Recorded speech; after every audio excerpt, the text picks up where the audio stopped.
ঋষি দুর্বাসার অভিশাপের রহস্য আপনি জানেন কি?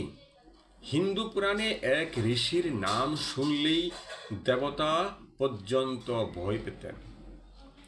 তিনি হলেন ঋষি দুর্বাসা, যিনি তার অতুলনীয় রাগ ও অভিশাপের ক্ষমতার জন্য সমগ্র 3 লোকে পরিচিত ছিলেন। দুর্বাসা ছিলেন ঋষি অত্রি ও মাতা অনুসূয়ার পুত্র। তিনি ছিলেন ভগবান শিবের অংশ অবতার, তাই তার মধ্যে ছিল মহাদেবের মতোই উগ্র রাগ ও অপরিসীম শক্তি। দুর্বাসা এতটাই রাগী ছিলেন যে একটি মাত্র ভুল কথাতেই তিনি অভিশাপ দিতে দেরি করতেন না। তার রোষের বলি হয়েছেন অনেকেই।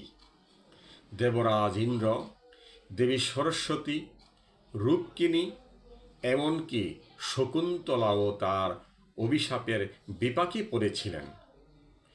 কিন্তু অন্যদিকে দুর্বাসার আশীর্বাদে জন্ম নিয়েছিলেন এক অদ্ভুত ভাগ্য নির্ধারক নায়ক কর্ণ।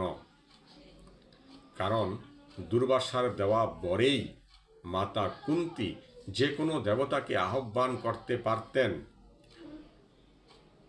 সন্তান লাভের জন্য।